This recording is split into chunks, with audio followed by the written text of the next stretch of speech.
When soldiers marched into the frozen hellscapes of Stalingrad, the Ardennes, and the Arctic convoys, they faced temperatures that could kill a man in minutes. They didn't have Gore-Tex, synthetic fleece, or battery-powered heated vests, no ultralight insulation or high-tech membranes. Yet somehow, many of them survived weeks, sometimes months. Sub-zero conditions without frostbite or hypothermia. Something even modern explorers, wrapped in layers of modern engineering, still struggle to achieve. Their secret wasn't superhuman endurance. It was the World War II layering system, a brilliantly engineered setup of natural fibers and breathable materials that trapped heat, wicked moisture, and maintained crucial airflow. Built from wool, cotton, leather, and a whole lot of wartime ingenuity, it remains one of the most effective cold weather survival methods ever created.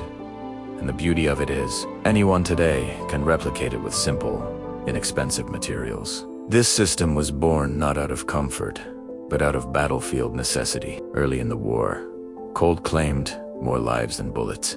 During the brutal Russian winter of 1941, German troops froze in their cotton tunics and steel helmets. Boots cracked open, fingers turned black, rifles seized from ice, and entire units collapsed from exposure. The Allies watched this catastrophe unfold, and by 1943, both sides had embraced a new philosophy, the principle of layering, not to stay cozy, but to stay alive. The foundation of the system was deceptively simple: 3 layers inner, insulating, and outer. But these garments weren't meant to fight the cold alone. They were designed to work with the body's natural heat cycle.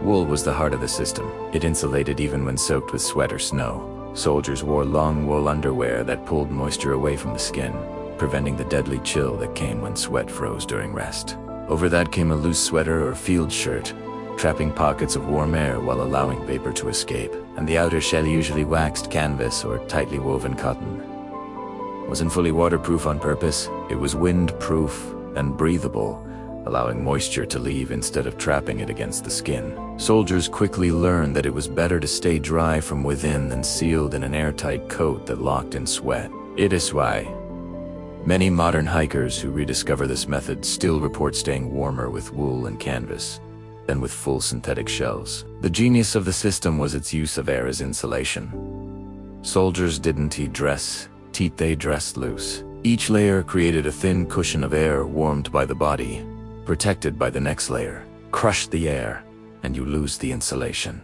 Manuals from the U.S. Quartermaster Corps even instructed troops not to compress wool garments when stationary. Another key was ventilation. Troops were trained to open collars and cuffs while moving, then seal them during rest. This active airflow prevented the lethal sweat and freeze cycle that kills so many cold weather attempts today. Clothing became a dynamic system, one that breathed, adapted, and evolved with a soldier's movement. Modern cold weather gear often fails because it tries too hard to be impermeable.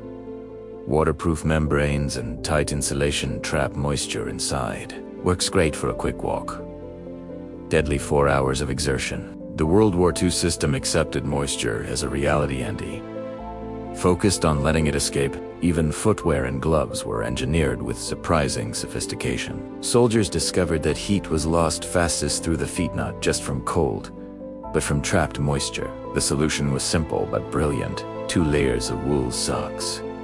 A thin, absorbent inner sock, and a thick, coarse outer sock that pulled moisture outward. This created a moisture gradient that kept skin comparatively dry. In extreme regions like Norway or the Soviet front, troops wore felt-lined boots or muklux copied from Arctic indigenous communities. Warm, breathable, and miles ahead of the stiff leather boots of earlier armies. Gloves followed the same logic. Double-layered wool inside a windproof leather or canvas shell. Nothing fancy, but each layer had a job. Manahe moisture, trap heat, block wind. Today, many outdoor enthusiasts and cold weather survivalists are rediscovering what World War II soldiers knew by necessity. Natural fibers often outperform synthetics when lives depend on breathability and moisture control. Wool adapts, it insulates when cold, breathes when warm, and refuses to quit even when wet. Modern fabrics, for all their advantages, tend to trap the very moisture that later freezes. Recreating this system today is surprisingly simple. Start with a lightweight wool or merino base layer snug, but not tight. Add a loose middle layer of wool sweater or a heavy flannel shirt to create your insulating air pockets. Finish with an outer layer of waxed cotton or a treated canvas to cut the wind and shed light moisture. The real secret isn't the fabric kits, the space between the fabric. The ability to open and close cuffs, collars, and hems to regulate heat on the move. The discipline to vent while working and seal up when resting. And the old wartime trick of carrying a chunk of wax to refresh your outer shell, just like soldiers did with candle wax mixed with oil. Simple, renewable, effective. The World War II layering system wasn't crafted in labs or designed for retail shelves. It was refined by men who didn't have the luxury of failure. Soldiers who carried heavy loads, fought through storms, dug trenches in frozen mud, and marched mile after mile with limited supplies. They learned that warmth wasn't about gear, it was about balance, about managing air, moisture, and movement. Warmth came from knowledge, not technology. These principles translate directly into modern preparedness. Stockpiling expensive jackets means nothing if you don't understand airflow and insulation. Your best defense against the cold is not what you wear, but how you wear it.